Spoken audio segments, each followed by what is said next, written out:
And we are live, ladies and gentlemen. Welcome to WrestlePurists Worldwide. It's my first WrestlePurists show in a week. We weren't able to do the Raw review last week, unfortunately, because of my work schedule changing and the Christmas insanity that happened in the next few days. So apologize for that. I missed you guys as much as you hopefully missed me. But it's been a very active weekend for myself personally and professionally, but also in the professional wrestling world. As usual, this stuff never stops. And we're back here on Worldwide to review AEW World's End, which emanated from Orlando, Florida. We'll talk about World's End. And we will also do some chatter about Gunther and WrestleMania. Because, folks, I now know his WrestleMania plans. And because I love you guys and I give back, I'm going to give you guys his WrestleMania plans. So we'll have fun today. It's worldwide. You know the deal, guys. Send us super chats. Like the video if you haven't liked the video. Make sure to subscribe to the channel if you're not subscribed to WrestlePurists' channel. But I'll do my best to answer whatever questions you guys send us through super chats. We'll go through everything. We'll talk about the shows. But again, like always, it's the people that have the power here. It's the people who are enabled and empowered. So you guys drive the boat and you drive the ship. And wherever you guys want to take this, we will go. We'll talk Gunther, we'll talk World's End, and we will answer all of your guys' super chats to the best of our abilities. So they're wide open now. Go for it. Go answer this. Go ask the questions. Do what you got to do. And with that said, while you guys are getting those in, Monty, how are you doing today? Doing good, man. Hope everyone had a nice holidays, celebrated Christmas, whatever you guys are doing. You know, New Year's Eve is tomorrow? New Year's Eve tomorrow. You know, some people might be going out for that, but overall, hope everyone's having a nice time to close out the year. Been spending a lot of time with family, slowing a lot of things down. Same. WrestlePurists page has been quiet, but you know, it's it's the end of Sometimes the it's year. You know, necessary, right? yeah, Sometimes, like yeah. I feel like this time of the year when it's a lot of family stuff and hecticness, you got to just kind of take it all in and slow it down before really hitting the road strong in January. You know what I mean? I know for me, it's going to be a really busy January, Monty. In case people missed it, starting next week, Monty, we have a new podcast on Wednesdays. Hey man, Yeah. look, I replied to you. You putting up that wrestler of the year schedule. You know, so Yeah. Yeah. hopefully no injuries. Hopefully your knees hold up, fam. You know, Oh we'll be yeah, praying. that's You a great know, point. Great. hopefully that back. You know, hopefully your back can. You know, you got to Oh carry yeah. worldwide. You got to I'll tell you carry the what. I'll tell you what. self-made Discord. You got to do all these things, bro. It's a lot. It's a lot. But yeah, in case you missed it, folks, starting next Wednesday, Monty finally gets his wish. He's been wanting this for a year now, but pretty much. Uh, he's promoter Monty's been like, It's we not gotta even get you just guys. me, fam. It's the people. We gotta get you guys in a ring. We gotta. When can we make this fight? You know, but like, he's like the fight promoter that's trying to get the two guys. But Monty's been asking for an AEW show for a minute, and he's finally gonna get it because, folks, starting next week on Wednesday is the premiere of the Self-Made Podcast. It will be hosted by yours truly and King AO, who will finally be back on a permanent show. AO for the last half year, Monty, has been Is it that cameos long? only. About a half year of cameos only, and AO will That's too finally long. be. That is. I'm sorry, Yeah, people. yeah. That's too long. He's been a freelancer, and AO's finally signed on to do dates on Wednesdays. So you can expect me and AO talking pro wrestling with you guys, having fun like we always do. And obviously, also on this show, we will be promoting the new Self-Made Discord, which finally launched Yeah, last night, Monty. We finally launched the about Self-Made time. Discord. Yeah, about, yeah. about time. People have been asking about this thing since the day I pretty much announced it, and I promised you guys. I said it will come before the year is over, and the year didn't end yet. Technically, I made it just in time. I made it with 2 days to spare. So, self-made Discord is up. Unfortunately, this morning Patreon decided to fuck on us. They see black men making money and having fun, and they think it's money laundering when it's not. So the Patreon Suspicious page, activities. that's what they labeled it, suspicious activity. So we have some Patreon issues that hopefully we'll have solved by tomorrow, God willing. And by next week, man, we'll have a ton of fun because we will be doing watch-alongs for the Wrestle Kingdom and Wrestle Dynasty shows, as well as a Raw Netflix premiere. So you can look forward to those three things. It's going to be very exciting. We'll chit chat about it. We'll watch the shows with you guys, and we'll do it all in time for the Self-Made Podcast premiere with me and AO. But that's the promotion out of the way. Beyond that, again, AEW World's End, Monty. Yeah, man. We had the return of Kenny Omega. The Great One is back. Oh, He's bro, this company has missed Kenny Omega. Yes, they have. And you know what's funny? it really hits you when you see him in the flesh, and you're like, "That's When a the music wrestler." hits and he comes out, bro, he had the suit on, fitted, no games, fitted, hair up, you know. Yeah, man, I'm so happy Kenny's back. Thank God. So we'll talk about Kenny. We'll talk about World's End. We'll answer your guys' questions. And like you said, Monty, that schedule, man. Starting next week, man, it's going to be me doing Worldwide and the Fightful Raw review. Then the Raw review on WrestlePurists on Tuesdays. And then I'll That's be not doing the review. right. And then That's what they are now, you know. yeah, right. And then on Wednesdays, it's going to be the Self-Made Pod. And then the rest of the week, Monty, Discord has Silence and access to shit. me. It's just me on the Discord doing my best. You But gonna watch let's. any Knicks games in there and shit or what? People want me to, and I'm gonna give you guys a heads up now. If the idea of this entertains you, then go for it. But I'm giving you a fair warning. I'm not a pleasant It's listen when not I watch pretty. Knicks. Yeah, I'm not. I'm not gonna be thinking about content. I'm just gonna be like yelling at the screen. My brother Monty was yelling at me because on Christmas Day the Knicks played the Spurs. We were taking on Victor Wembanyama, and I'm like directing the team like from my TV. Like I'm like fucking cut. What are you doing? Like no, rotate on him. What do you get out to the shooter? Stop leaving him open. What the fuck? You know, like shoot that shit. You dumb fuck. Like that's and he's like they can't hear you. Shut the fuck up. And I'm like, but that's me with the Nick game. So if you want to watch the Nick game with me, go for it. Yeah, look. Here's the thing about the Discord. It's not gonna just be wrestling. You can be whatever you want it to be. You know, I want to make this wide open. I want to make this the greatest online community of all time. Truthfully, is that a lofty goal for sure? Is it going to be difficult to maintain? Absolutely. There's Aim always bad high, brother. apples, but you got to dream high. You got to dream high, and I'm really proud of this. So I'm really happy it's finally here. But yeah, let's enough. I guess bragging. Let's get right to the super chats. Let's talk to the people. All right. Trixie hates Drew Lock 199. Appreciate you as always. Happy Bron Day to those who celebrates. Yeah, man. Happy birthday, LeBron. LeBron He James. is 40 years old. Hit the big LeBron is 4-0. How much longer does he have left, Ibu? I don't know, Monty, but the old legs on Christmas Day when the NBA needed it, when the NBA needed a big headline game at 8 p.m., they went to their top draw and put him against other top draw Steph Curry. And he said, "Look, guys, just make the magic happen for one more night." And then they did. It really, it feels like it felt like when Misawa Monty in 05 Noah they had their big. So listen, Monty, in the 05 Noah Budokan show, Misawa, who at this point is physically like fucked as hell, right? They had him main event with one final match against Kawada. Kawada is not signed to Noah Monty. He's a freelancer. He never wrestled in Noah because he refused to join when Misawa made the promotion in 2000. And he came to the Budokan 5 years into the promotion's existence to fight Misawa one last time. These are two men in their mid 40s. And you're thinking they're not going to have the matches they had in 94, 95, 96. And they made it happen one more time, Monty. It's kind of like awe-inspiring to see just these two fucked, bad-necked old men have a 4.5-star match. And that's what LeBron and Curry did. Bad necks, bad knees, not in their primes anymore. You know, they don't have the best records in the league. They're not the best in the league anymore. But for that one night when the league needed it, they made the magic happen. That's grabs. Chill Guy 499. Greetings and salutations, Ibu. Can you reveal who and when Cope was supposed to drop his TNT belt to before his injury? Ooh, that's a great question.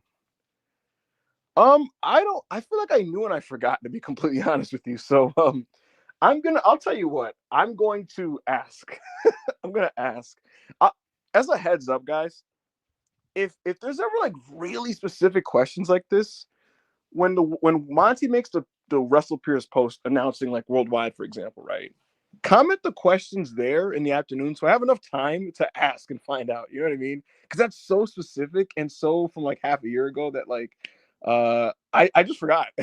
I don't remember who he was supposed to drop it to be completely honest with you. I'm not totally sure. I think it might have been Daniel, but I don't have that for certain. It might have been Daniel. Berserk $5. Appreciate you. Congrats with the new Discord. Can't join because Patreon immediately deactivated my account after creating one, so maybe in the future. Yeah, hopefully they get it sorted out. Berserk, they did that shit to me. My Patreon account right now doesn't exist. Like I made a Patreon And then they're like, you're suspicious. Get out of here. It's like, what the fuck is wrong with you guys? Can you fucking relax? This is like over security. There's certain social If you medias where don't like, do technology people as well, like this is the thing that like a lot, well, most of our audience probably knows by now, Monty, But me, like AO and Chris were just like shouting at each other yesterday. Like it was pretty bad. Like it's like just press the see, I just leave fucking. that shit to AO, bro. Like AO, maybe Rob or whoever else can help, because like AO kind of knows how to navigate those kind of things. Chris is Chris, The like, thing is, he and you're like. like a 60-year-old Oh, man when it comes to this shit. I'm terrible. I'm terrible at it. The So thing, it's already complicated. It's already complex. Even when it feels like you dotted all your I's and crossed your T's, they're still gonna smoke your account for no fucking reason. You gotta wait 6 hours to get it back. It's really unfair and it's frustrating. And then you got me, who's just like terrible at technology. And AO was really shouldering a lot of the burden last night, but we got through that. So we'll overcome this hurdle hopefully, and we'll take care of that. But Berserk, it's not just you, me, who literally, I'm like one of the people co-running this Discord. They cooked me. yeah, all right, we got a few people skipping the queue. Matt Hennessy, €10. Appreciate you as always. With SmackDown set to go 3 hours, and Raw moving to Netflix next week. Do you think, with it being the last Raw on USA, do we get a big angle or return/debut like Becky, Charlotte, or Penta this week? That's a great question. I honestly don't know, but they really should. Look, they have an incredible house tonight, Monty. They sold 14,500. Yeah, man. They sold 14,000 like 500 tickets. Like, you can't just give them a standard ass run. I'm looking at the card and like some of the stuff could be good, but like fuck, man, shoot a big angle, man. Because they're doing R-Truth versus Pete Dunne, and R-Truth is on the rundown, for example. Who gives a fuck about that shit? Like the last time they did that match, Monty, was the Raw to Survivor Series. And that match happening on Raw was the reason why Seth and Sammy had a 2-segment match instead of a 3-segment match. This is shit I don't need. Save that shit for when it's Netflix and you got like 3 minutes to spare. But like, I don't need that shit. And again, don't take advantage of these big houses. Like reward the audience that bought these tickets with a good show with some big angles. So hopefully they do shoot something big here. We'll see. We'll see. CM Punk is. They basically told him, "Look, brother, big house. Thank you for the house show run you just did. Let's close it out strong, and let's draw some money with this last angle with you and Seth, and that's what they're gonna do this week. They're gonna suit their go home angle." Black Yakuzu 94, $10. Happy to see Big Kenny back, but let's see how he's used first. I do not trust this company to actually give him the attention he deserves. Also, is the Patreon link fixed? No, we're waiting on it. This thing is like I just said. These people try to fuck on us. It's so ridiculous. Man, we had like an incredible amount of signups. Over 500 people joined in, and it was beautiful to just see them all filing it. And I'm already having the time of my life in the Discord. But there's so many people right now outside the door waiting to get in, and Patreon fucked on us. So hopefully that gets sorted out really soon. Yeah. Yeah. And as far as Kenny Omega goes, yeah. I came to a conclusion over the weekend that like a big chunk of my enjoyment of AEW in 2025 will probably be reliant on how well Kenny's used.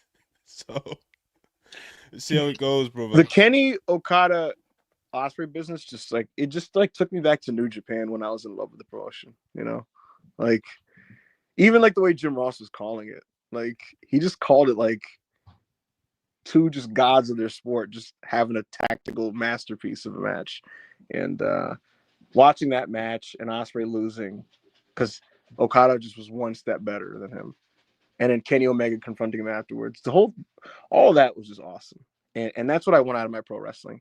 And it's a shame, Monty, there's so many hours to fill for all these companies, all these meaningless hours that these networks pay them to fill.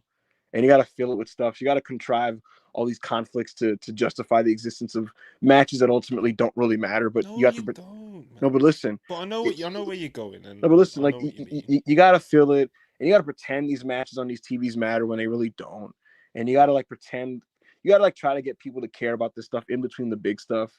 And it's I get that, and it produces mixed results generally from both companies. But ultimately, on a complete macro big picture scale, this is what I want out of this sport. The feeling that I got from that C2 final in the post-match angle. That's what I want out of pro wrestling. Ospreay lost to Okada, and because of how the match played out and it was presented and how it was called, I don't think any less will. I just thought, man, Okada's that good. that Will Ospreay was great, but he wasn't great enough. And Okada's just the god of this shit. He's the best tournament wrestler in the history of the sport. And Will's just gonna have to try again next year. And you just got to be that much better. The same thing. Magic Johnson, 1984, took on Larry Bird. He thought he was going to get him. He didn't get him. The media papers called him Tragic Johnson. And he walked out that tunnel crying, and he came back next year in 1985, and he beat Larry Bird. That's the sport, man. Sometimes you don't win the finals, but that's on you to be better next year. And that's what it felt like for me with Will Ospreay. And that's what I like out of pro wrestling. That's what I want out of pro wrestling. Big Titty Tarin, shout out 999. I love you guys. We all love you too as well. We appreciate you too, Taryn. Big fan of big titties. Yeah, man, shout out to you. Shout out to everything going on. Simple man, I'm a simple man. Alright, so they're the people jumping the queue. Alright, Ish 499. Is Jamie Hayter slated or have there been conversations for her to receive a big push in 2025? It's slotted, but I haven't heard anything about like the next plans for Jamie beyond this Julie Hart thing. I know Julia Hart is gonna do a program with Mercedes, a short one coming up soon. Mass 184, 199. Okada is the peak of masculinity you could never. He's a beast. It's what we aspire to be, bro. Look, man. Big match Okada. I'm glad we identified this a couple weeks ago. Like he's not washed. He's very selective about what he gives a fuck about. And he very much showed it on the night of World's End, Monty, because compare his effort against Ricochet versus his effort against Ospreay. I like the Ricochet match, don't get me wrong. But, yeah, it's fine. Yeah, but definitely. Definitely. There's levels to this shit. And it's kind of why, like, I do take Okada for granted in the sense that, like, he is one of the greatest big match wrestlers in the history of pro wrestling. Straight up. But, like, I don't really care much for Okada outside of that mode, personally. And with his aura and his presentation and how he comes off in those big matches, I want to preserve that as much as possible to a point where, like, I think maybe AEW should look into, like, having him wrestle less outside of those big settings. That's why. Sure. Maybe. Right. Come on, bro. But I mean, I get it. You pay a guy, you want him to wrestle on TV, but now that I see what TV Okada looks like, that's not how you get the value, fam. It's because you call Okada, like, everything you're saying, we've known for a decade or however long it's been that Okada's been, like, elite. He's because he Okada, Big Dome Okada. You get me, like, right? That's got him out there wrestling every week on Dynamite, having these little, like, 10-minute matches, bro. And he don't give a fuck. And it gets look how frustrated I got, like, 2 weeks ago, bro. When they put him in the he's in the Continental Classic and his first match against Garcia, and it's just like you can see it, bro. Like, he's just not interested, and it's just like, bro, why am I watching Okada go at, like, 10% pace? Like, what's the point of this? Just so Tony can say, oh, well, I made him wrestle 30 times, so I'm getting my money's worth. It's like, no, you get your money's worth on nights like Saturday night. Yeah, where he, like, worth of Okada. Make it a big deal. If you have to put him on TV, do a little tag or something, But as far as singles matches, that's a pay-per-view attraction, bro. So keep it as one. That's where I'm at with Okada. Sure. I hear you. Thank you, Mashan, for the super chat. The peak of masculinity. Someone, Chicken Out in the chat said he was doing Road 2 matches in New Japan. Yeah, I know. That's what Monty was saying when he said we've known this for 10 years. Okada's always, this isn't a new thing. Okada's always been kind of like, he has a certain speed at the Road 2 tags, and then he brings it up for G1s and the big matches. That's always been kind of his approach. Trizzy hates Drew Lock, 499. Love Cody. But if Cena's the Mania match, he got to drop the belt 17 times. The champ is here. Hey, man, you're looking at the lights, bro. I'll get back to you in a month. I gotta see the energy John Cena's on, Monty. Like, if he's on that's that, fair. That's fair. But you see his cut. Yeah, but that's an old video apparently. Sadly. Yeah, I know. Yeah, but maybe he did cut it. We'll see. Monty, let's look. If he cuts his hair and buzzes that shit, and he's telling people I'm John Cena, recognize, I'm locked in. If he's on that piss take, happy to be here. Oh, hey, you fans give me everything. Fuck off. Like, get the fuck out of my face. Bro, last year, like, Do you remember the Raw after Mania when he tagged with the Awesome Truth? Oh, Do you remember that? Get that out of my oh, face. I have nah. no interest in that. I have Fuck all no that use for happy that. to be shit that he bees on, bro. We're just That not. We're meme not. meta, like he's acknowledging just the inherent silliness of his existence. Get that out He of can do my that on the face. house shows. Like if I go to a house, if I go to the house show on this retirement tour, yeah, and that's the mode he's in, safe, like cool, whatever, you know. But you see when it's TV time, you see when the bright lights are on, you see when we're building to pay-per-view matches for his last year, when we're building to that Rumble, when we're building to that WrestleMania match with potentially Cody Rhodes. It's like, bro, I need the Cena that you was talking about. That's the Cena we need. We Yeah, need. bro. And so like again, and look, if he's gonna face Cody, he has to, like, no ifs, ands, or buts about it. He has to be deathly serious. And he's been serious before. It's just that this last couple of years of like Hollywood Cena, it's almost like he's unable to not take the piss. And I'd like him to stop being meta. You need to like lock in. Yeah, He man. has to lean. My challenge for John Cena publicly, Monty, is to try to have the late career run that The Rock did with the Final Boss, because no one expected Rock at 52 years old to do that. No one expected, like, remember he came in that Jinder Mahal thing and he was just doing total shtick, like it was horseshit, you know, and he was pushed by the fans and he took it as a challenge, and he created one of the best runs of his entire career from a character work standpoint. John Cena, you are younger than Dwayne Johnson by about 5 years. Let's see you do the same.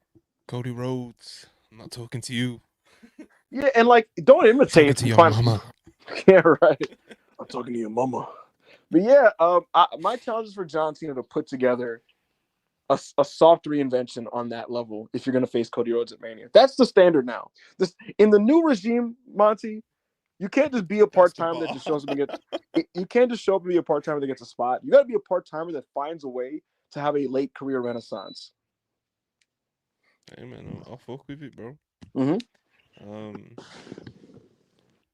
Go Birds 4.99. Do you think we have two new women's champions by January 7th? Um, No. it's possible, but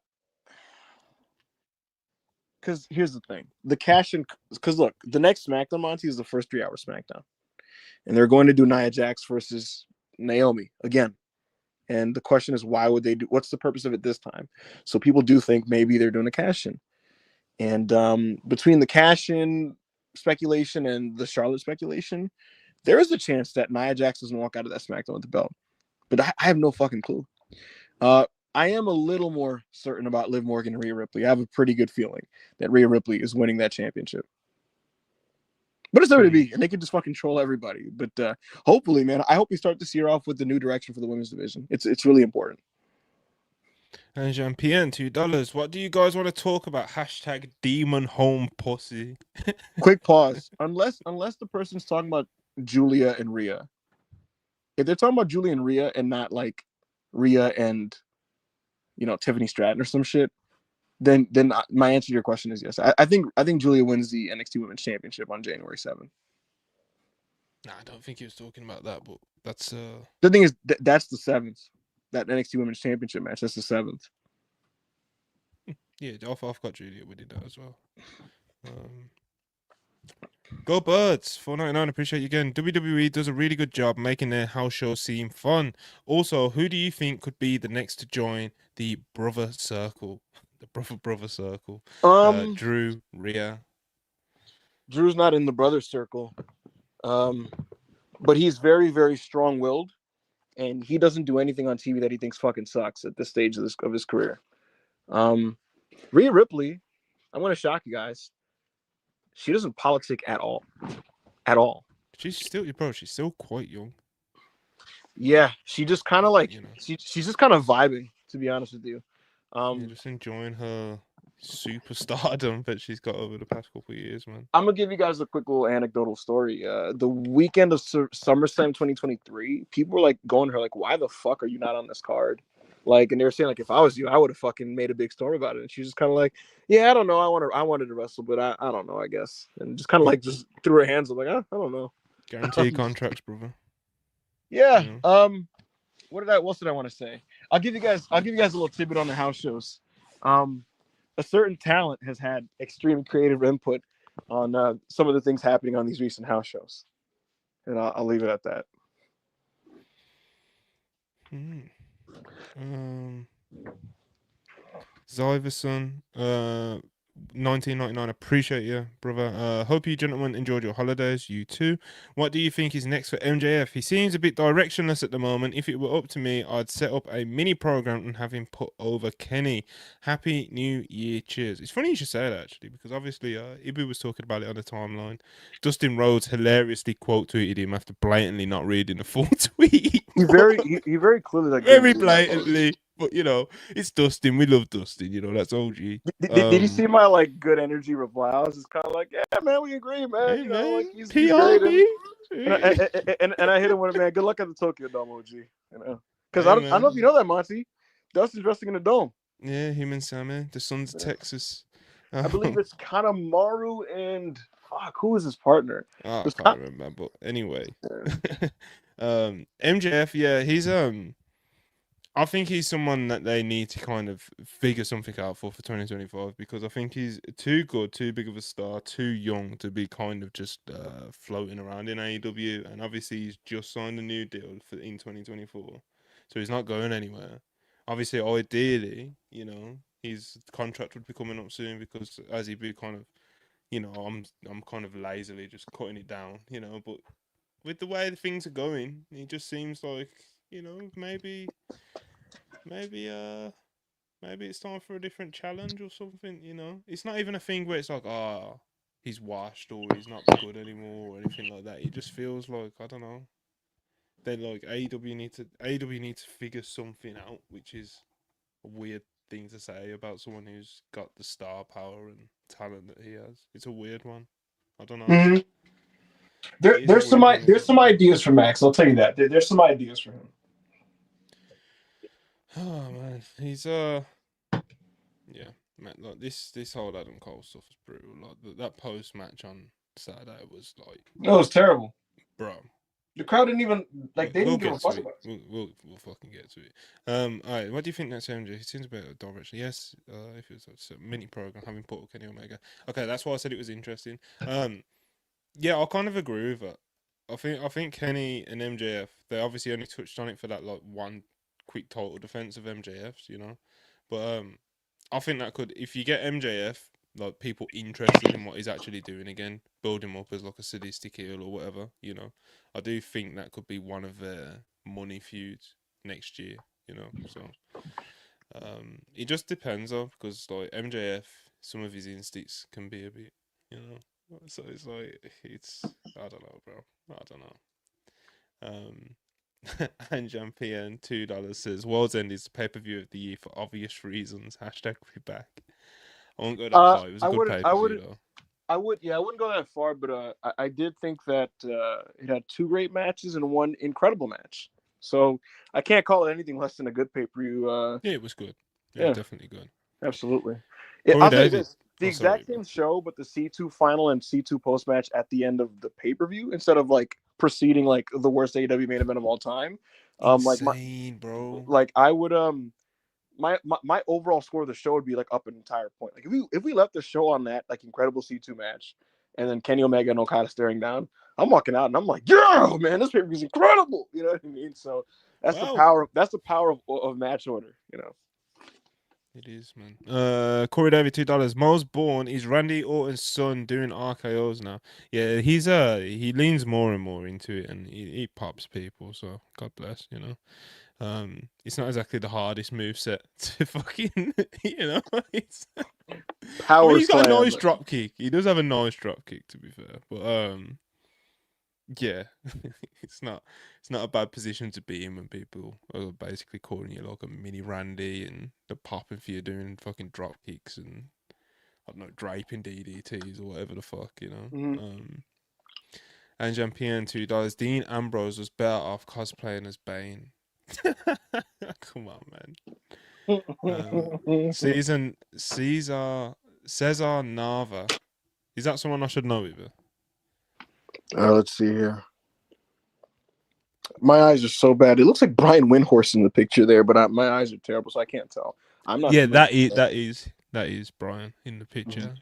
Mm-hmm. Okay, so that's a real name. Okay. Appreciate you, brother. Does WWE plan on sending more talents out, and who? Bro, that Obafemi rollout that Noah did was fucking You mean godly, Omos? You fam. mean Omos? Yeah. Who did I say? Obafemi. Obafemi, you racist. You fucking racist. Bro. You Love them racist piece both. of shit. To answer you though, like yeah, it was fucking awesome, and like he's wrestling like Takashi Sugiura and fucking Naomichi Marufuji. This is some TEW meme shit. This is like, do you remember that account? I forgot. I think it's Tom's Customs. You remember how you would make these like silly little fake graphics and be like, what's Omos doing in the Budokan?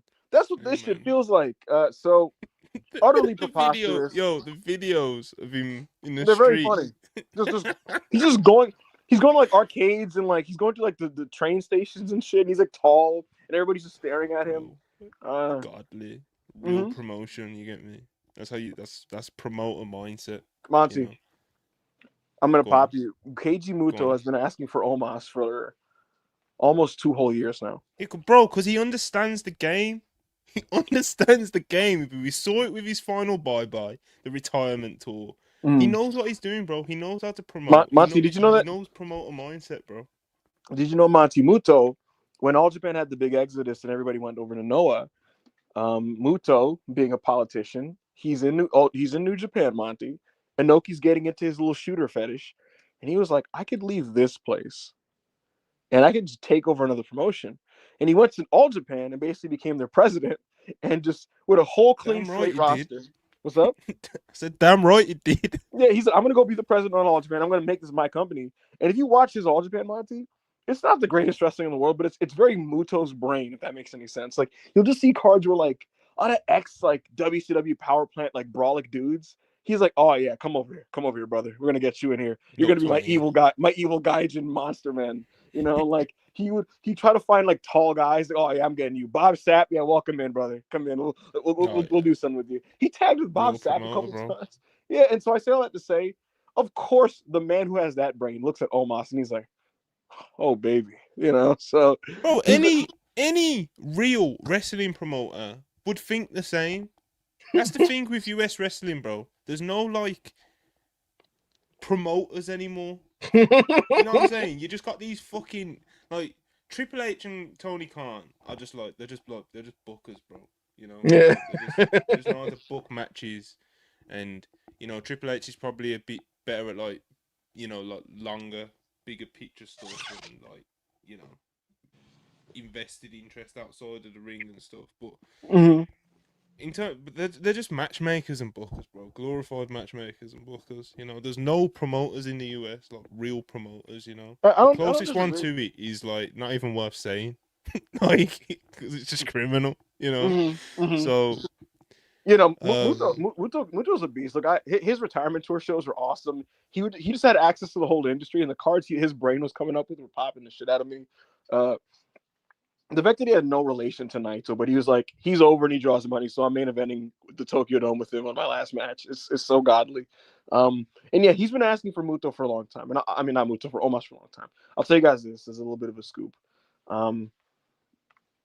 This Omos acquisition, I was told it's not just going to be a one-off, and it's half of a transaction that has been made between WWE and Noah. And I'll leave it at that.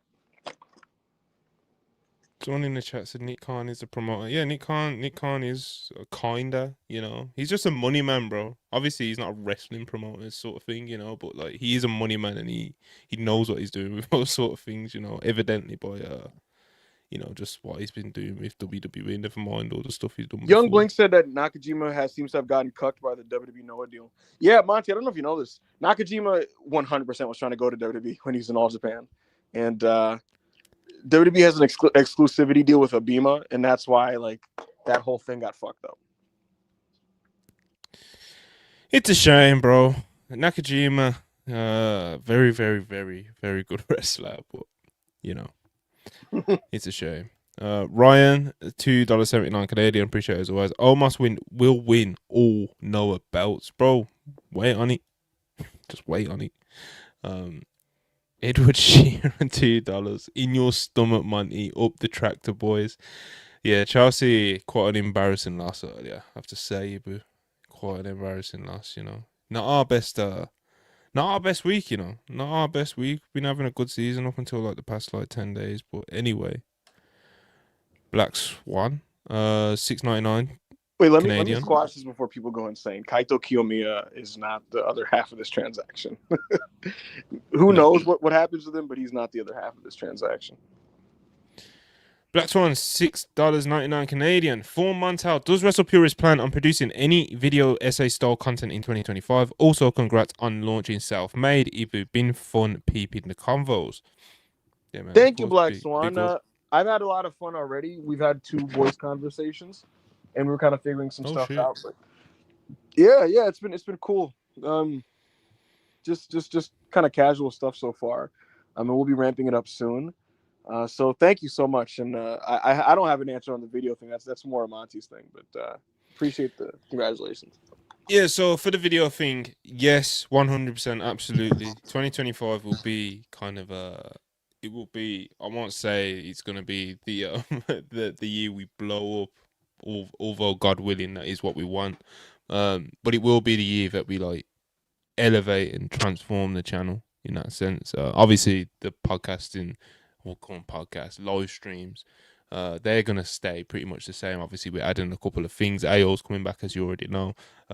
I've got something I'm going to announce with Joe coming up soon. Obviously, anyone who's followed him knows that he's had a rough past couple of days, been ill over Christmas. But yeah, somewhat coming with him. Talking to some of the other guys about some different stuff. So hopefully we're going to get some new stuff announced very soon. But yeah, there's going to be a new live stream schedule. So that's the live streams.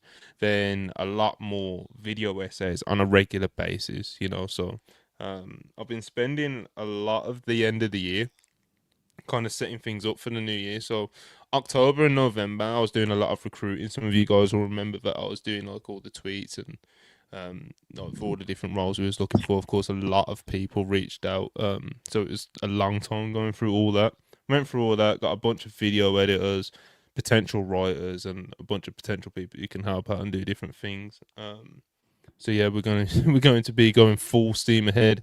Video essays. I want to do even like news update videos, just quick ones, you know, like the sort of stuff literally make WrestlePurists actually into the channel that I'd want it to be as a wrestling channel. So like daily news updates that go straight to the point and don't waffle on or anything like that. The live streams, I think we do great live streams as it is, but they're going to continue and get even better.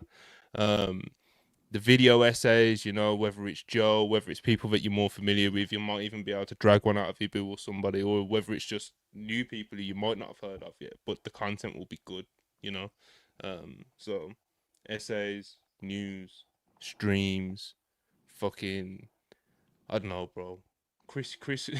Every time I'm in I hear a space with Chris in or something, he always wants to set up like game nights and shit. So obviously he's gonna be doing that in the Self-Made Discord. But yeah, like I said, we're just gonna like really elevate our content, do all different kinds of different things, and try and give you guys the stuff that you guys want to see. That's why I've been fucking annoying Ibu and AO about trying to get them to do a podcast together, because I know that's what you guys want to see. You know, I know you guys want Ibu and AO on the channel. You know what I'm saying? So that's what I'm trying to do. Someone said WrestlePurists news beat me 5-minute vid. Yeah, man, like straight to the point, no bullshit. Just this is the news. This is where it came from. If it's reliable, blah blah blah. You know. So hopefully I can do the audience proud in 2025, Ibu. You know. Yeah, man. And obviously the guys have got their Self-Made thing. Ibu sounds like he's eating. God bless. But yeah, the guys have got the Self-Made thing. We're going to be fully supportive of that. Fully supportive of Late Night Grin. And anything else that kind of has branched off or whatever with WrestlePurists. That was that super chat. $4.99, the final bus. Appreciate you. Fruity Pebbles thinks he's getting Cody at Fruity Pebbles thinks he's getting Cody at Mania. We just having some tequila. Big Bro is preparing to come down Mountain Rock and become champion. Bro, that quote from PW Insider killed me, you know. It was like, if The Rock decides to descend down Mountain Rock. The thing is, Monty, I'll tell you this straight up. Like, you can put my name to this. A lot of people in WWE are using verbiage like that. It's a lot of sarcastic, like, hey, because I'll Bro, approach they're just gonna have to cry. This is No. what it is, and I never say that shit, bro. But it's Dwayne Johnson, fam. Like, suck it up, deal with it. This is no. So Mania going they're not forward, like you know.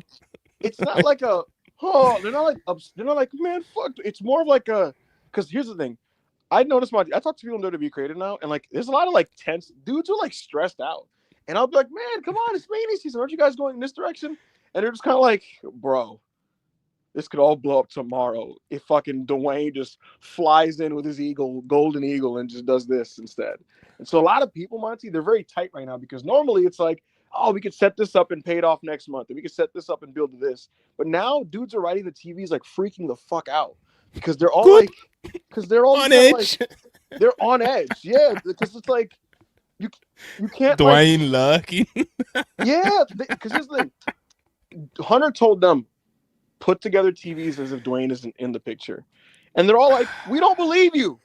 We remember what last year looked like. Because last year, Hunter was telling them, like, it's Roman Cody. Don't worry about it, guys. Just do what you got to do. And then that's what Hunter told him in October, Monty, last year. And then fucking January, you're smiling. People were like, what the fuck is going on here? And then Brian Gewirtz is walking into meetings out of nowhere, and he's like, fucking ripping up people's formats and like, actually, no, we got our own thing, guys. Don't worry about it. We're doing this for the first 40 minutes of SmackDown this week. And and so people are like, what the fuck is happening? So now they all have PTSD of last year, essentially, like the writers. So that's the situation. Oh, he's the best. Showtime Spurs $5. Appreciate it as always. Watch Dream Queen. Fucking hell. Watch Stardom Dream Queendom after World's End and thought it was fantastic. Might put in a future on Taro Okada for Booker of the Year in 2025. Alright, bro, chill the fuck out. Alright, bro. I mean, Taro Okada destroyed Anna's love of Saya Kamitani, so but she's top dog now, bro. Yeah, but not in the way she won the big one. Not in the way that made people fall in love with Saya, So yeah, she's Adam Legend $5. IB's calling you Ibuti last night felt like you were in a promo with the 2015 heel New Day. What a time to close out the free backup hangman. So the thing is with IB's in those backup hangman sides, bro, and I feel like it's something that you guys rather just don't like deep because like I don't know, well, because it's not where you are, but like, bro, it's like 6 a.m. when he's doing all this like this whole shtick. Like, bro, he's got a whole like performance. It's 6 a.m. UK time, fam. Like, he's serious, bro. Like, I gotta say, the IB's gimmick is complex. To be honest with you, there's like a lot of depth into it. Like I'll put it to you this way: he's very method. He almost threatens to work me sometimes, where I'm like, what's going on here? And it's like you feel like you're getting sucked into his pace, so to speak. Like last week when he was crying over Roman, like I was like, he's fucking around, right? And he's just kind of like, oh, come on, bro. And he's like, no, man, it's not a fucking game, bro. He was the only one. He was the only one talking sense when he was doing all that bullshit. David Camp 199, appreciate ya. Fucking hell. David Camp 199, appreciate it. Ibu, congrats on the Discord, killing it. Yeah, man. Thank you so much, man. Appreciate it. But the Builder, $2 Canadian. Better post 2020 run Edge or CM Punk? I mean, Edge is post CM Punk's feels so much more significant though, don't you think? Yeah. Edge is main evented Mania as well, so that says something. Bro, stop. Yeah, it's CM Punk. I for whatever reason, my mind only thought of his WWE stuff. If we're counting AEW, I'm absolutely taking Punk over Edge. Pretty like comfortably, even though I think Edge's stuff has been strong generally. Yeah, Edge has been good, bro. Edge has had a very respectable, good, happy that he's been able to have it run, CM Punk obviously felt like a fucking fever dream like in 2021. So, it's a bit different. All right, bear with me 1 second. My bad. He appears. Hello, can you guys hear me? Testing. Appears like Monty's going to go take a piss or something. So in the meantime, I will just read this next super chat where Ish says, does Kenny himself know how much he was sorely needed for weekly television. I'm gonna blow your mind. No, he didn't. One, because he's like really he's a shoot humble dude, but also he doesn't really follow the TV super closely. So he's not like out here watching the show like, oh man, they could really use me in this spot. Like he doesn't really watch the shows like that. So he's just under the assumption that everything's going fine and that there's tons of pros there that know what they're doing and they're filling the TV properly. And as a result, he's just kind of like his priority and what he's focused on is just like what can I do in 2025 that'll be fun for me. You know, that's Kenny Omega's priority. He wasn't like out there going like, man, people must really miss me right now. He probably to this day right now doesn't really know the extent of how much his return made so many people like happy. Like how his Hopefully return like AEW can lock in, because that's the thing that frustrates me with AEW is where it's like if Kenny's not pushing himself to be like, yo, I need to come in and be the man in 2025, there's a very good chance it doesn't happen. But Tony Khan and the booking team, as a booking team and as creative, need to realize that needs to be the move, you know? So Mhm. we'll see. Right. Lone Wolf, $2. Ibu is Shawn Michaels with technology. Oh my god. I guess so. I guess so. Bro, I was freaking out Man. last night. Ryan 699, appreciate you as always. I completely understood Ospreay losing to Okada to an extent, Ricochet, but did Darby want help either? Also, Fletcher should have won it all. Yeah, I think Fletcher should have won it all as well, brother. I Really think completely he should. understand Osprey losing to Okada and to an extent Ricochet, but did the Darby one help either? Also, Flesh should have won it all. I don't look. In a weird way, it felt like Osprey, at least for the time being, exercising the demon that was Kyle Fletcher, felt like it offset his losses. To be honest with you, it just felt like a bounce back. And when you do wins and losses in the context of a wrestling tournament setting, I honestly think what I was saying was I think when you do it in a tournament setting, right, it honestly like gets rid of the because you know wrestling is so obsessed with protecting people, right, and like doing cheating to protect the guy in this loss or that loss. When you have main event guys just wrestle and sometimes they win and sometimes they lose, I think it eliminates all that bullshit because sometimes certain people just have bad matchups against other guys. Sometimes there's very specific strategy that comes into play. You might be a better matchup for one guy than another guy, and when you present wrestling like that, I think that people don't lose something in the eyes of the fan just by losing a match. Will Ospreay being able to bounce back from some of those losses in the C2 by just um, taking out Kyle Fletcher the way he was able to and overcoming it and being bloodied and all that shit, and then uh, um taking that over to the Okada match where he's like already physically fucked, but he hung in there with the champ. I don't think anyone looks at Ospreay like he's lesser than, in my opinion, because of how it's presented. It's not like if this was like outside of that sporting framework and he was just doing regular jobs on TV, then it's a different story. But it's not. Regarding Kyle Fletcher, I think there's absolutely a case for him to win this tournament, and it would have been a massive elevation job. Um, and so I'm not going to say he wasn't at least hurt a little bit by not winning it. But what I would say is that it did make Okada Omega feel humongous. That Okada was this unstoppable, dominant force that nobody was able to take out. The way that they presented him as the greatest tournament wrestler in the history of this sport, and he overcame everybody, and he ultimately took care of Will Ospreay. Him doing that and coming off the way he did, and then Kenny Omega walking toe to toe with him in the All In thing, that's money. That's box office. That's the shit that sells tickets, right? You dilute that if Okada loses to Kyle and then they shoot the angle anyway. It's not as strong of a match. You got to have strong, protected people. So I thought what they did with that was money business, and the goal, at least day one, Okada Omega 5 feels big time, and I think Okada frankly has to just not lose at all until All In, straight up, like point blank period. Kenny Omega, he's gonna have a fun road until that point, but the goal should be selling tickets to Dallas's All In off the back of that matchup, and you do that by presenting these people strong. So that's my feeling on that.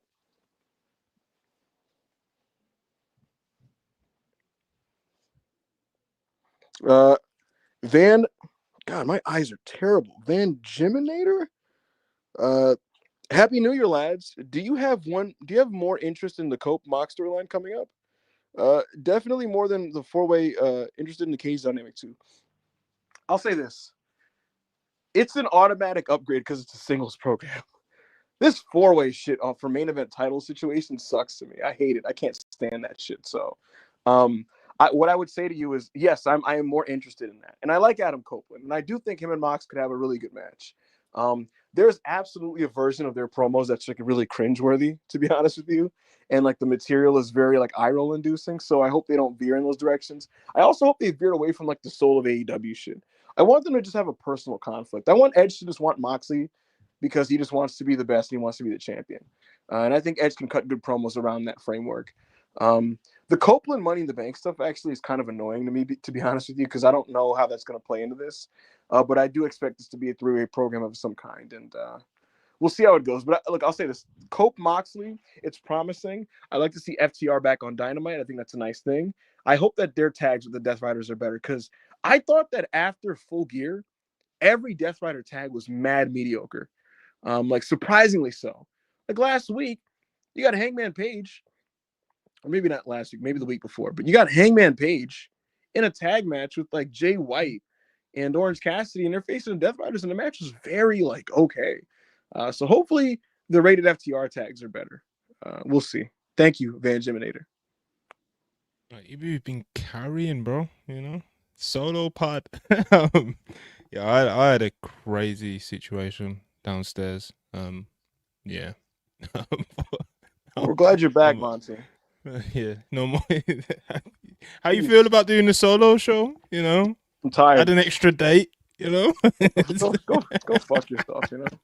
Come on, man. The people want it, bro. Just go. No, they don't. No, they don't. Van Jiminator, that's what you just done, yeah? Yes, I did.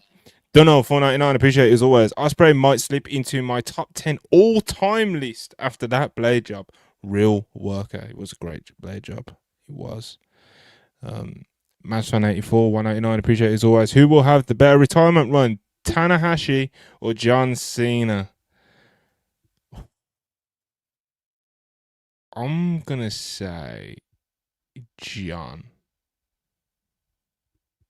Yeah, I'm gonna go with John.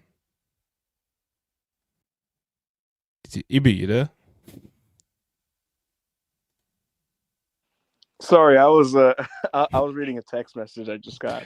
I thought that shit with the streaming out just happening again, bro. No. Don't do that.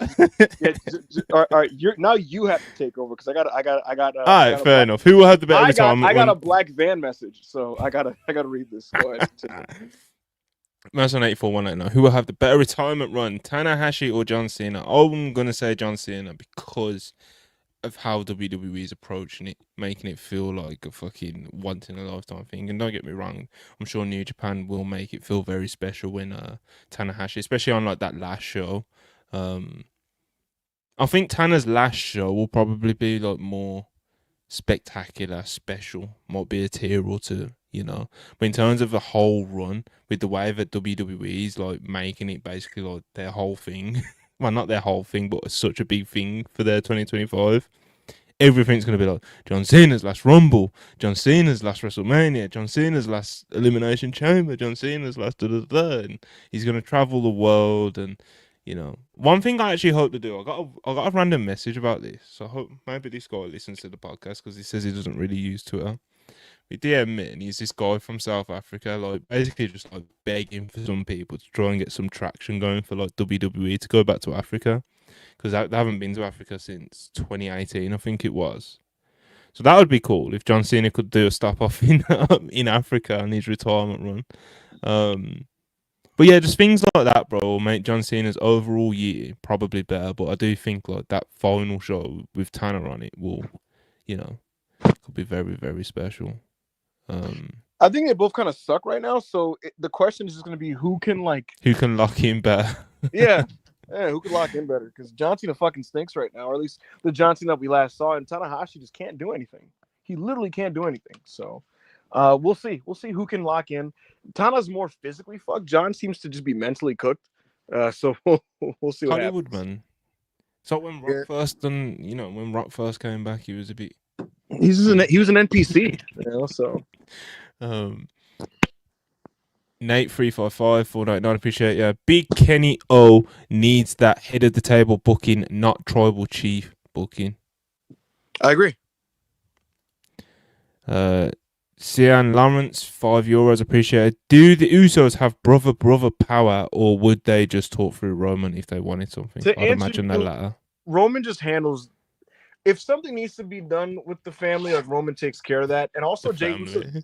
Jey Uso is one of the most nonchalant people in the entire promotion. He is like so nonchalant, it's not even funny. Like you could tell him he's going to work JD McDonough. He'll be like, "Word, okay."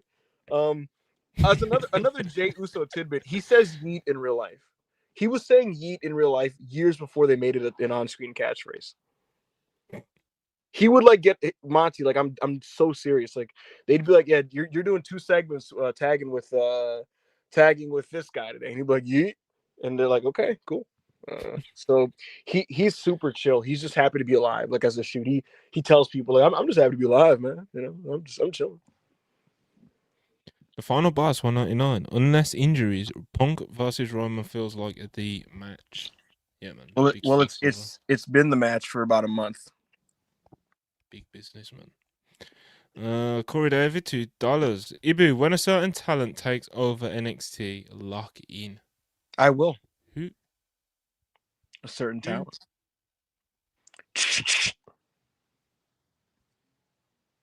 Oh, you're so fucking high.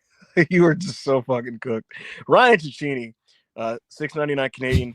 The last house show babyface collection tickled me. Yeah, that again, a certain man who had influence was like, I want this guy, and this guy to run out as the baby faces to save this person because it just makes sense in my brain because they're Crockett pilled. Yeah. So just look, man. I hope they all have fun programs in the future. I hope that Otis is scheduled to face Gable tonight, Monty. I want them to make that an angle, and they make that the act. I want them to make the actual match on the undercard of the Netflix premiere. So I'd rather they do some type of angle here to really heat this thing up again, and then they blow it off in Los Angeles.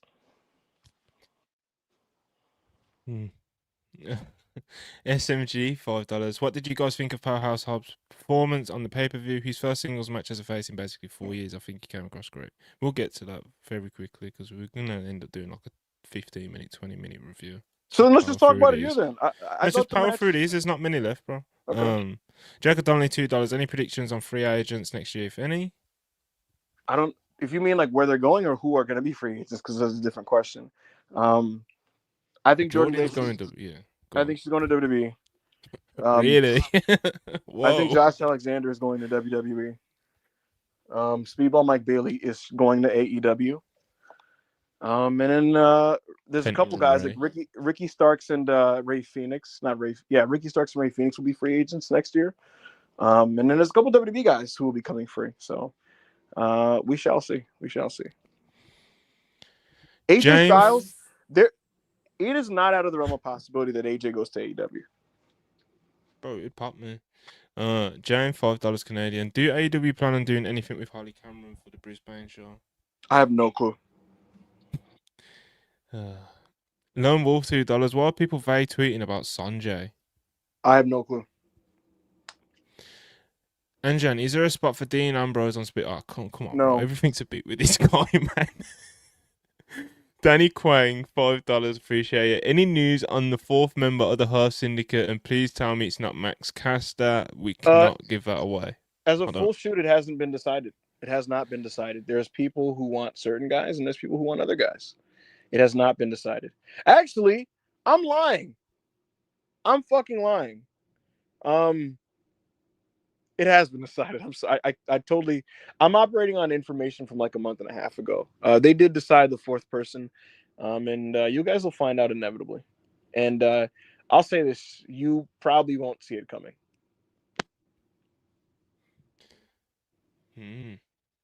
So my fucking lights moving crazy. Anyway, fuck all that. Each 199. What caused Edge to choose AEW over WWE in 2023? They offered him more money. But the Builder, $2 Canadian. What does people in WWE think of Ospreay and MJF? They think they're both probably incredible. Very highly, yeah. They think they're both incredible. Bruce Pritchard's in the 20s as well. Like it's just, Triple H. So remember his comments on Ospreay at Mania weekend.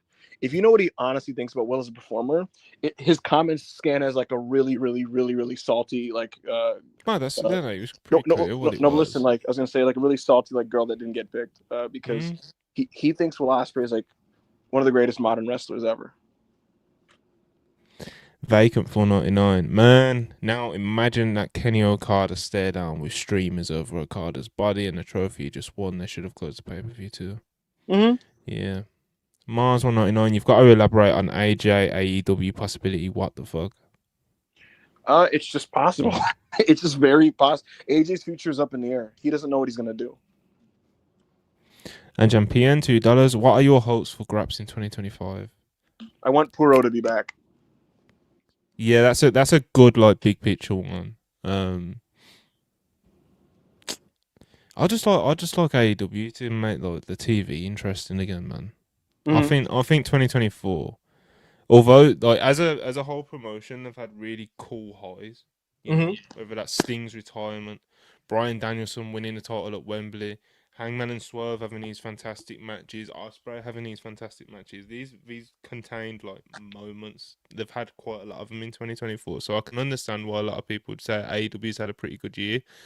However, I wouldn't agree because I genuinely think their week to week TV has been the least interesting it has ever been, ever. No, Mm-hmm. no, I'm not saying it's the worst because True. AEW Yeah. it's not like the straight up worst, but it's the least interesting it's ever been. I think like the week to week TV. So I I just think hope that's they actually, I can think that's make it fair. interesting again. The lows of like late 2023 are like a touch, like a couple notches lower. Like that devil stuff was Mm-hmm. really, really horrible. But like on some weird, twisted level, it was kind of like funny to observe like what the fuck was going on. But even though it was like unfortunate, this is just okay shows that I feel like I could skip sometimes, and that was a lot of 2024, and it's one of those things where it's like I could skip this and just watch the pay-per-views and watch like the actual like 4.5 star matches on those shows rather than like the fake 4.5 star matches on TV that aren't 4.5. They're actually just like pretty okay. But I concur with that. That would probably be one of my big wishes too, is like for me to like be like in love with the TV because it's must see again. So we'll see. Is that the last super Oh yeah, chat?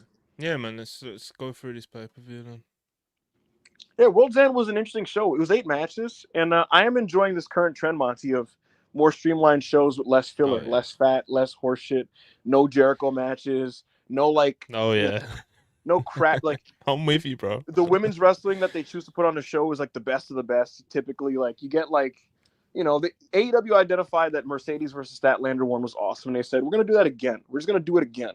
You know, that's what I want to see. I don't want to see like the piss break matches. I don't want to see Jericho and just shit that kills the momentum and elongates the show unnecessarily. And they've understood that, and they've shortened these shows, and it's helped the shows because you get generally mostly good and a couple and then obviously like a couple like of those excellent matches. It just makes for better TV, better shows.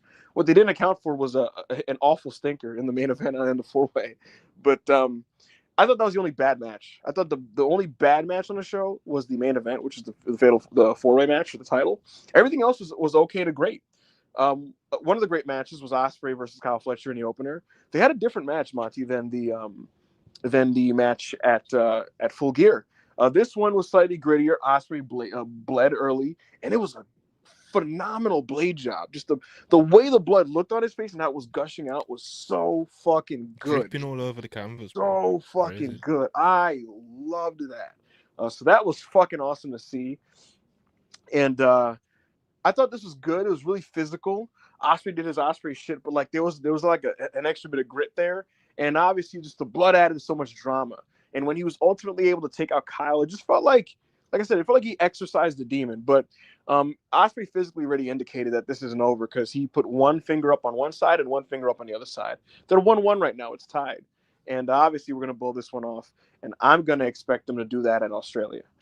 So we'll see how we get there. But I thought this was an excellent opener. What did you think, Monty? Yeah, it was a good match, man. It was very Osprey pilled, but with Oh a yeah. great blade, but with a great blade job. So that's kind of how I viewed it in like a broad sense of like it was an Osprey match with a great blade job, you know. Yes. And a great finish. Which was That Styles Clash counter was excellent. I'm glad that was the finish rather than like another kick out. I thought that was like a great point to end it. yeah, it's cool. But yeah, man. I thought it was good. It did what it needed to do. You know, I guess if that was the direction they're going in with, obviously Ospreay going through. I've already said I thought Cole Fletcher should have won this whole thing.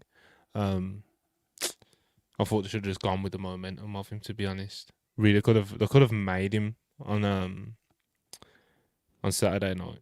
He could have gone 2-0 against Ospreay, and he would have gone 2-0 against Okada as well. I think if Ospreay lost this, he'd be firmly a mid-carder going into 2025, and I don't know if you want that. Nah, he's too over with the audience, bro. You talking? Yeah, but bro, he's losing. Bro, they've already beat the fuck out. They've already beat the shit out of him. Like, yeah, you but can't. This one that would actually mean something. Yeah, that can't be the one where it's like, oh well, that's the one that makes him a mid carder now. Nah, that's bullshit, bro. He's already lost too many matches as it is. Sure, but I explained this while you were taking your piss. But like, here's the thing. Taking my piss. I had a fucking saga in my kitchen, bro. I wish I was taking a piss.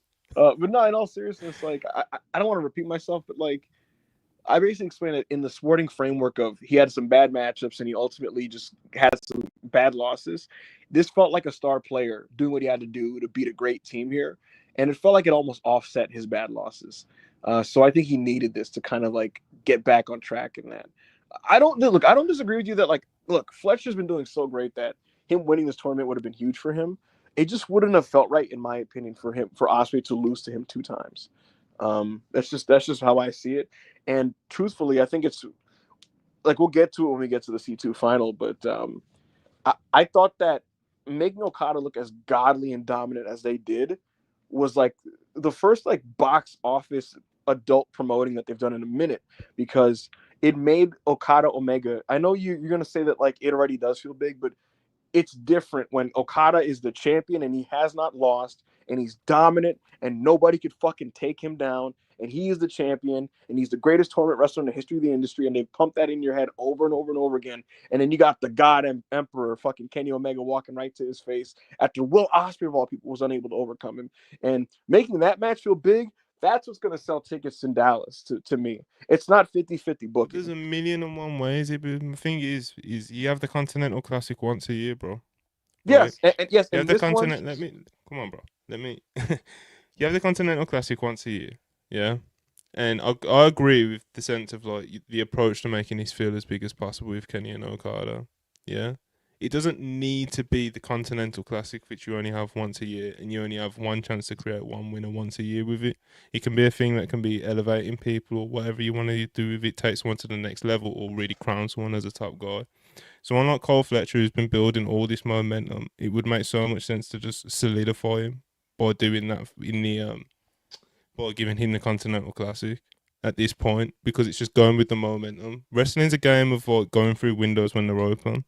You know, Okada or Omega, there's 1,000,001 ways you can make Okada feel like a big time player who beats people and is prestigious, and then having Omega walk out at the end. There's loads of ways you can do that throughout the year. The Continental Classic, like I said, it comes around once a year, you know, and Cole Fletcher's momentum isn't something where it's like, oh, well, he's just going to have all that momentum again in a month. That's not how wrestling works, you know? So my thing is with this in a nutshell is that like, Omega or Okada, you can get from point A to point B in so many different ways. This Cole Fletcher thing is definitely a thing of the moment. That Monty, speaking to your mic, because when you hold it away, like your sound gets. When really... I do this, yeah, like we just can't hear you. My bad. With Cole Fletcher, it's like they're now in a position now where the follow up needs to be really strong with him, so they can get him kind of back where he needs. Well, not even where he needs to be, but where it looked like he was going. You know, so I see both. Someone said in the chat, I see both sides. I see both sides as well, bro. But my thing is more like I'm huge on timing. I am with these sort of things, and like with Okada or Omega, like I've already said, there's 1,000,000 and different ways throughout the year that you could have built this match and got exactly kind of the same reaction. You know, because it's Okada and Omega, bro. It's not hard to make Okada feel like a god. Like it's not hard. He doesn't have to win a whole tournament. You know. Then Omega coming back, bro. He didn't need Christopher Daniels coming out to do the whole. You know, he don't need anything. I mean, you don't need it, but I don't think it hurt anything or took anything away. It didn't hurt anything. It's just I didn't need it. It kind of pots me like ironically. I don't know. It was fine. Look, here's the thing though. I thought that this was important to reestablish Okada because he's had an up and down year, and like you could maybe say that he's lost a bit of his aura over the course of the year. And I think Oh, definitely. if you can take Okada from an 8.5 to a 10, you do that. You do that with your money play. Mm-hmm. And does it come at the expense of Kyle a little bit for sure? But this is why there's so many overlapping aspects with Roman Reigns, I think, because there were so many times, Monty, where Dave would go after a WWE pay-per-view, right? And like Roman just beat Drew McIntyre, or he beat like another guy, Sami Zayn or something. And Dave would say, look, man, the company mentality right now is to make Roman feel as big as possible. He's the priority over everything. And it's like that does that's a sting for Sami, it's a sting for Drew McIntyre. But the guy above him, like that's the priority. And I think with them, they decided to strengthen the number one rather than strengthen the number three. And again, like I'm not saying it isn't a bit of a setback for Kyle. It is for sure, but like they're gonna have to like they need to prove that Okada is the actual number one coming out of this, and it's not well, just like, oh, so he's wrestling Kenny, so you know what I mean? so my whole thing on that is this piece of business, the way he performed in that match, the way he was framed, the way he was packaged, Ospreay's big brother, the greatest tournament wrestler ever, incredible match with Ospreay, defeats Ospreay, faces off with Kenny. This was as good of a one night rehabilitation jobs as you're going to get, and now it's up to the company to then bottle that and basically preserve that from now till July. Is that a big ask of AEW Creative? Yes, it is. But like as a one night rehabilitation job, this is the type of thing to make Okada Omega the rematch in America feel really, really fucking big in a way that makes you say, stop everything you're doing, buy the fucking ticket. That's the god Okada, who nobody can take down. Another thing, also, you can't frame Okada as this dynastic level tournament wrestler who never loses these things, and then he loses it in his first fucking defense of the C2. Yeah, but that's because they obviously knew he was winning it from the jump, you know. Yeah, but that's The packaging and one, the frame, the presentation, one, Omar. because like, That's let's what we be honest, bro. want. Like they all they've hammered it home in almost WWE, and I'm not saying that as like a slight. No, that's correct. They've That's the tried, right they've way to. absolutely drilled it in our heads for the Yes. past month. Okada, best tournament wrestler ever. They've said it Yes. every week on commentary. They said it about 10 times the other night. Yes. You know, Yeah, they're drilling it in our heads. But that's by design, though. that's by design, and that's correct. That's the right thing to do. And again, it all came together perfectly on the night to me. Like it associated in your brain. Like that's why those interviews on the show, those backstage interviews, were very pivotal. Where Ospreay basically gave people that context that they're gonna need for this match. Because even if you haven't seen their past matches, he basically said this guy was like my big brother, my senpai. I haven't really beaten him a lot of times. He's beaten me more times than I've beaten him. And Okada kind of doing a similar thing on his end, and then Jim Ross, framing Okada like he's fucking Tim Duncan out there, Kareem Abdul-Jabbar out there. Just a genius, just a master. I thought it all came together really strong on the night, and that was the strongest part of the show. So I pretty much made my opinions clear on the C2 final. What did you think of the C2 final, Monty, as a match? I thought, yeah, it was tremendous. It was tremendous. Yeah. The Okada that we all wanted him to be when he was first signed, and like we've seen glimpses of it.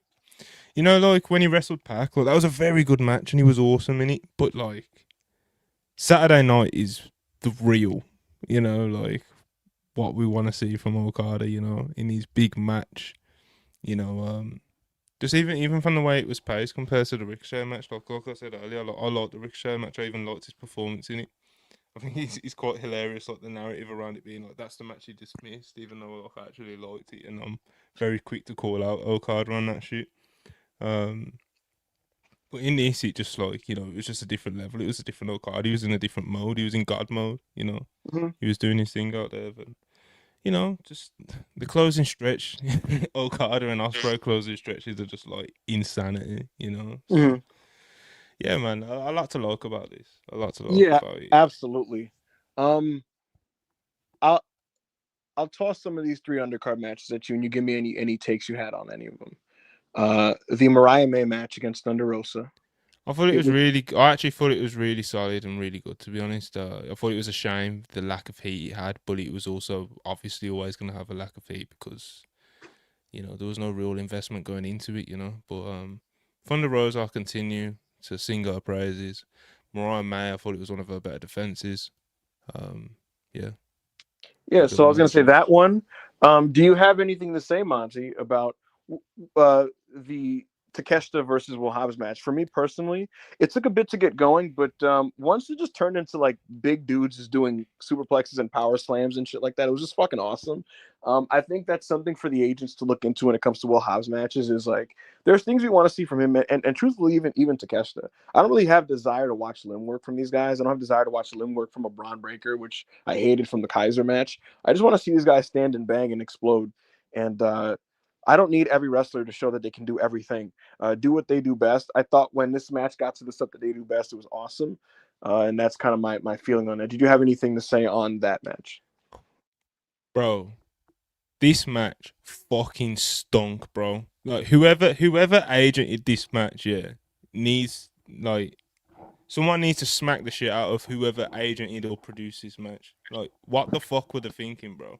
If it was being very polite, I thought, like the agents need to talk, and it took a minute to get going. It's like about 2 minutes into this match, I was just like, what the fuck are they doing? And who put Yeah, this shit I don't know together, why bro? Takeshita's Like, doing like control segments, like what are we doing, bro? And fucking, you got Hobbs fucking hobbling around on his leg, like, bro, what the fuck was this, bro? Yeah, Like, I didn't really get that. That was a really so, weird yeah, like I'm play not call. gonna get all, it's an undercard match. I just didn't. So. So I'm guessing you liked Max and Cole's better then.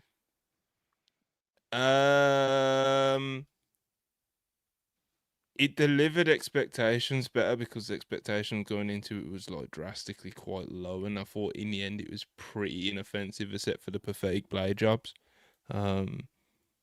Those were very funny, objectively. Yeah, it didn't really peak either.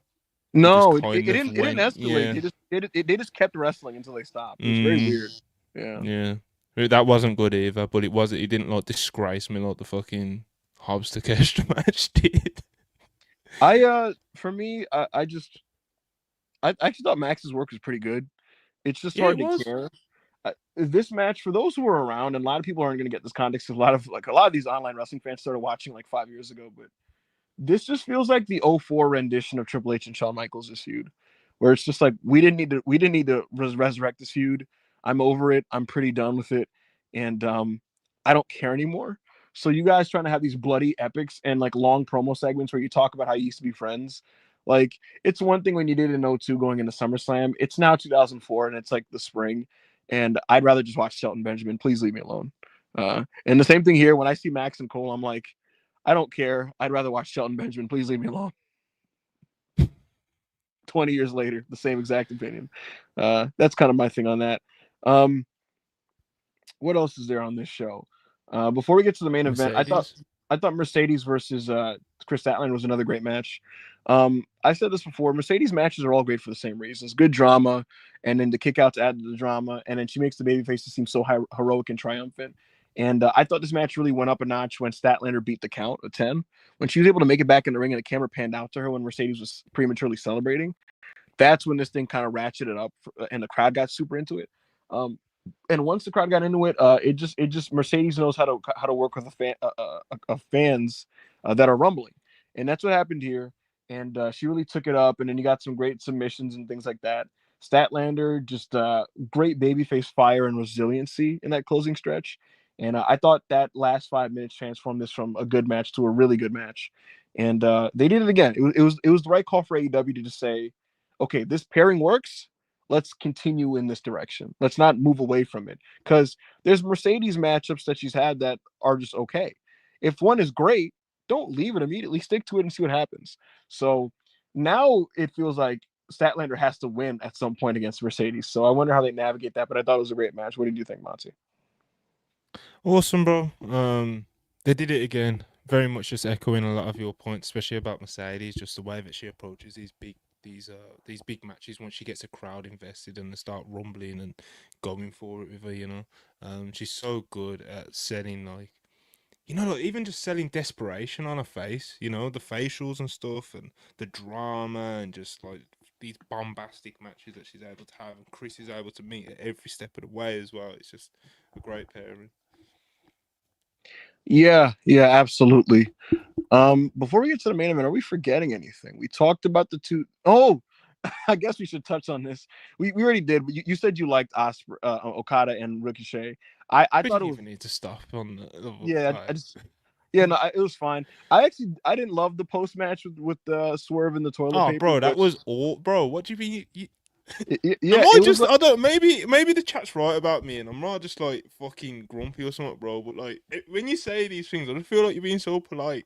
Like, bro, nah. this was all. This was like John Cena 2010s garbage, bro. Like, what were So they doing? can I? You know what's crazy? I saw this on Twitter before I got home and watched it, and it looked like shit in like the screenshots and like the clips. And then in the context of the show, it was like slightly less shit, but it's I don't want it. Like I don't ask for this.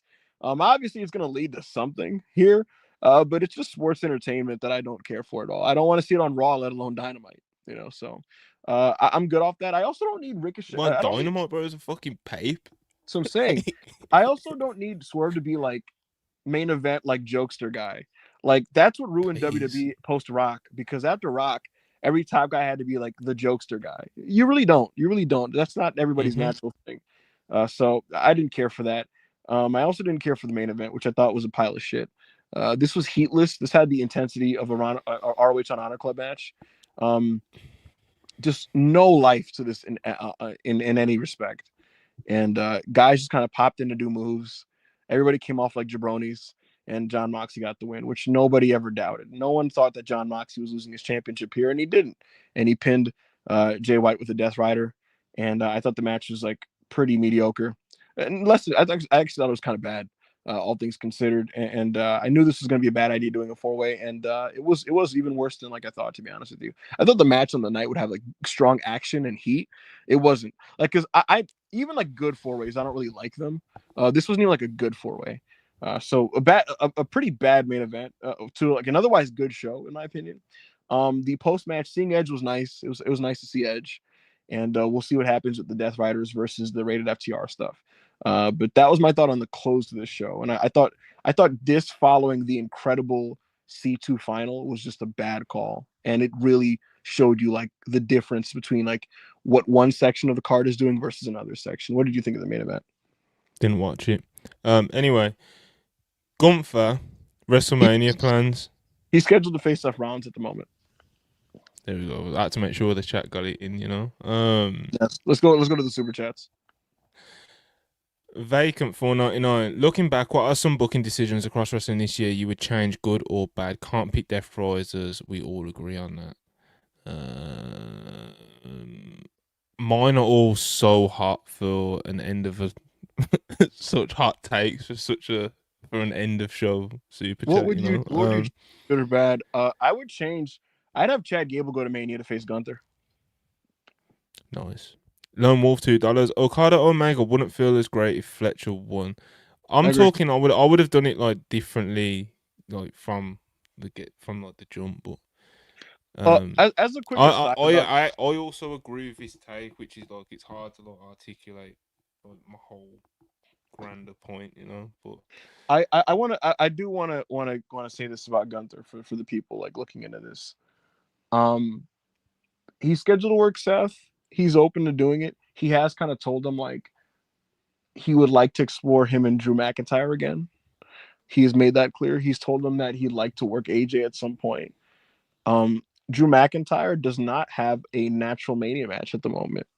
he doesn't. And he does not want to wrestle Logan Paul. So what about Jay?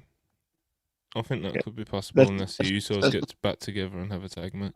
It would have to be. It'd probably be a tag match, and I mean, you could pull it off, but I'm sure Drew would like something bigger than that. So, Jay's a big star, bro. Sure, but it's still not a Mania match. I'll tell you this. I know I just bashed multi-mans. Triple threats are nowhere near as bad as 4-ways. I know it, yeah. I might have watched the main event if it was a triple threat. Right. So I say all that to say, if I don't hate the idea of Drew, Gunther, and Seth Rollins. I don't hate the idea of that. And you'd be able to reward them Raw main eventers in something. But I don't know that for sure. So we'll see. Someone in the comments said Drew, Gunther, Seth, and AJ. That's not happening, and that would suck. Josh Toffee or Tofi for 199. Got any stand and deliver scoops? # glorious NXT. Yeah, Julia's wrestling Stephanie Vacquier, and they're still trying to figure out what to do with the men because Trick versus Oba. God. Yeah, so Trick Obamonte, it's either going to it's one of two things. They're either going to Okay. do that at Vengeance Day and then do Oba versus Javon at the Mania weekend, or they do Oba and Trick at Mania weekend and then do Javon after that. But Javon is going to have a long like blood feud, super air quotations blood feud with Ethan Page, and then he's going to go for the NXT title after that. Damn, 4.99. So are the chances of Kevin becoming the official WWE champion over? No more chances of a boss call to be made. I wouldn't say that, but yeah, I just wouldn't say that. Josh again, 199. Rumble 4-way or World's End 4-way. They could both go fuck themselves. They both sucked. Trixie 199. Damn, Gunk's got to carry that shit. I honestly think Seth Rollins and Gunther would be a really good match. Yeah, we'll see. You just hate everything, you know. Bro, that's how people make me feel, you know. Like, Hey, you I just it's mad. you just hate everything. I don't think I hate things. When No, people hate talk everything. about them, Let's wrap this. I I'm gotta like, watch well, Raw. maybe I do. Let's get out of here. Come on. Alright, What else we got? Okay, closing out. Ibu and Rob tomorrow, of course. Yes. Same old quote review. The WrestlePurists end of year 2024 awards nominees will be dropping tomorrow, unless we have any like weird technical difficulties. But that's the plan. If we had enough time, I was gonna give you guys like a couple of them, but we ain't got time, so my bad. But yeah, those nominees are dropping tomorrow. Also, for anyone who is somewhat interested, because I had a few people reaching out, the WWE Network heist is complete. We've stashed it in a safe house somewhere, and now we just gotta kind of figure out if we can upload it to a cloud. If we, but like, I've got everything, bro. Territories, fucking ECW, WCW, bro. I've got Tough Enough, Total Divas. I've got we have hoisted the network, so hit me up. And yeah, Ibu and Rob tomorrow. Appreciate you guys for tuning in as always. Catch Ibu on the Fightful channel. And Self-Made. What's the at, Ibu? Tell people the at. At Self-Made PW. Okay, there we go. At Self-Made PW. Everyone go follow that. Updates when they sort out the Patreon and that. And yeah, man, that's where it's at, people. So yeah, bless. Thanks for tuning in, and we'll catch you tomorrow. Peace.